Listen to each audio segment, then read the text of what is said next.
Alright, the persuasive interview. Alright, I'm going to start off with ethics of persuasion, which is basically what you're willing to do or not to do when you're trying to persuade someone. And ethics are related really closely to morals, the kind of degrees of right and wrong, and it's all kind of fuzzy. There's no really set standard of ethics for every situation, whether you're trying to do something beneficial for your community or beneficial for yourself. There's always going to be some gray area, and some people believe that what you're trying to accomplish in the end is the only thing that matters, but other theorists believe that the way you accomplish your end goal needs to be accounted for as well. You don't want to do anything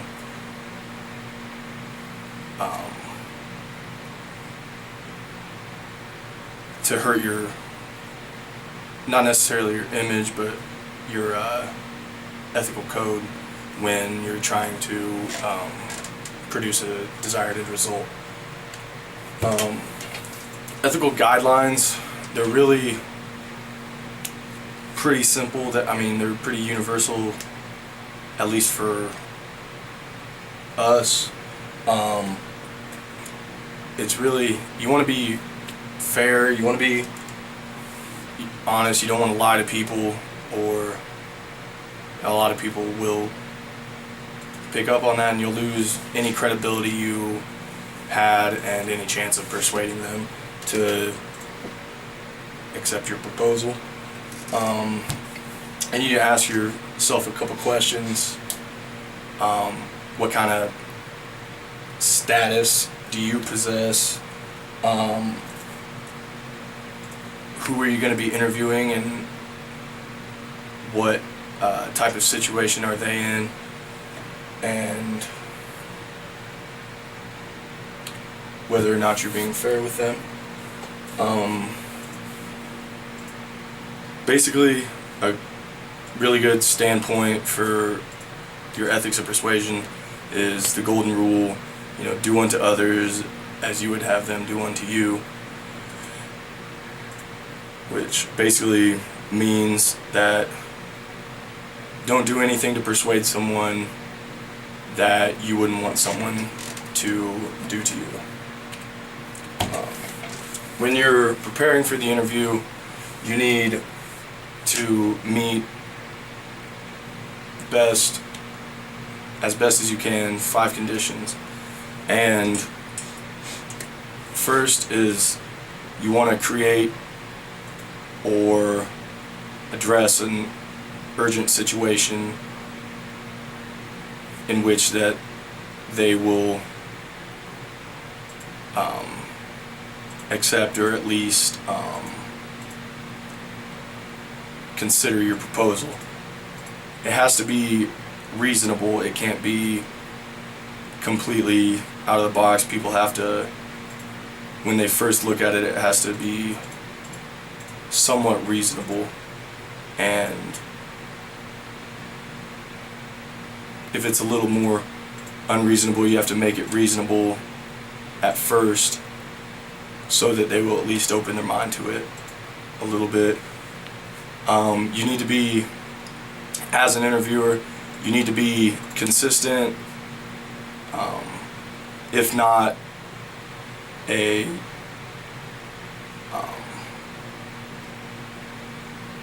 need to be consistent with their beliefs, their values. If you're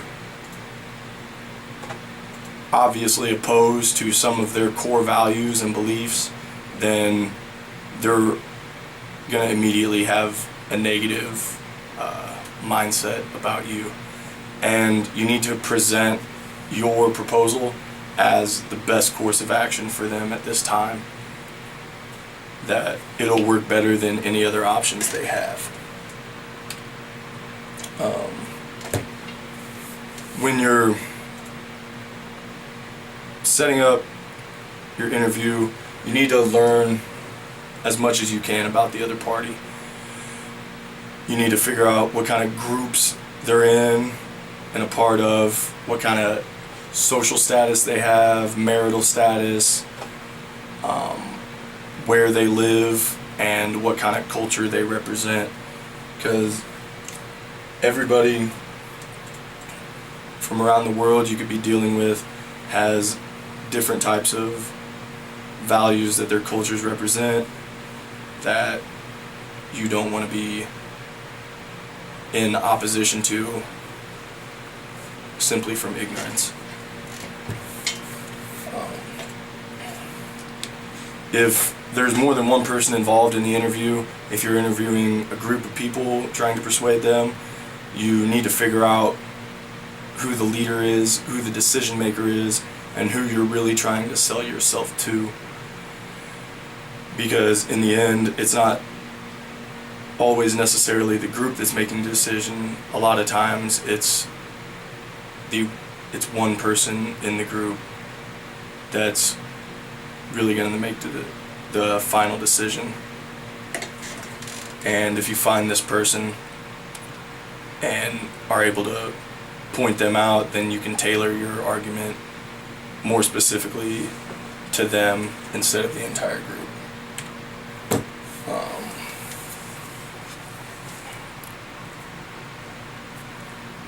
You need to know what kind of attitudes the party has towards your proposal,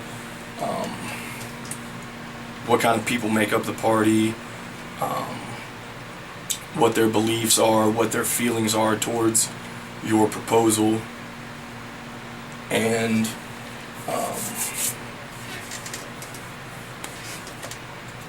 when doing this is the best time to try to find common ground with the other party, or at least a place to start.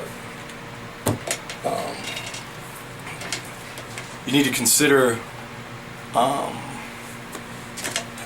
what kind of characteristics the other party has.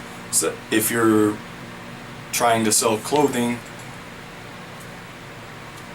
you need to think of their physical characteristics, how big they are, what kind of clothes they might need, where they live can determine what kind of clothes you might try to sell to them. Like I stated earlier, you need to know their kind of socioeconomic background, how affluent they are, or if they're not as well off. And you need to try to probe into the values that the party is expressing in the interview. When you're determining the values and beliefs of the other party, you need to figure out what kind of excuse me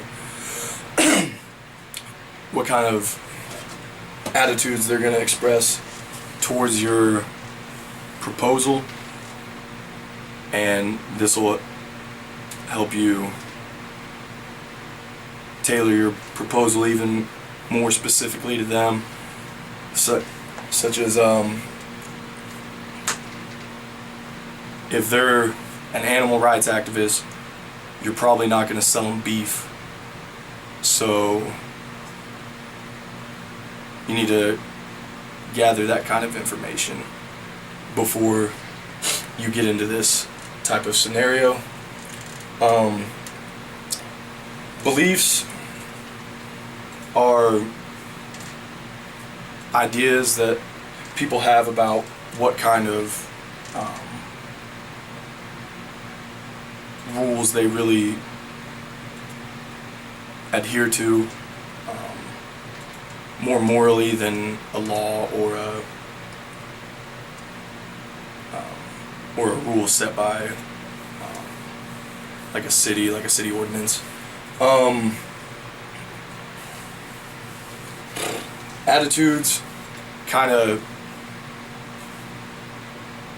is how the other party feels or is going to feel about your proposal, and if you can pinpoint the type of attitude that they may have previous to this, then you can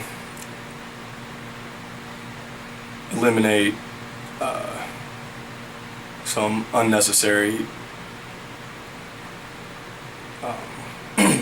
ideas if their attitude is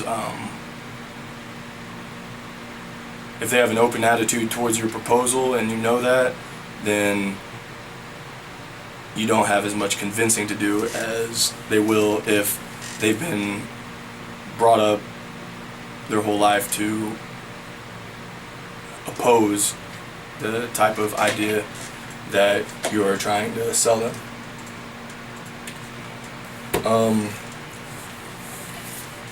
Mostly you need to figure out what kind of attitude they have towards you, the interviewer, and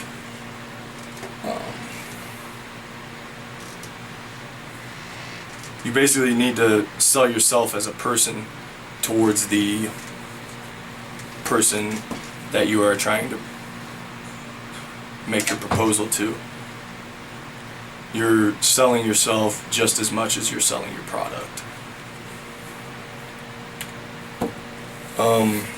Emotions are like it says on my PowerPoint, they're hot buttons. You need to kind of find out what kind of emotions these people are going to be carrying into the interview, and if they're negative, you need to figure out how to diffuse these negative attitudes so that your proposal will be heard. If you can't do this, then no matter how good your proposal is, if they come in with a negative attitude and you don't do something to change that immediately, then they're really not going to listen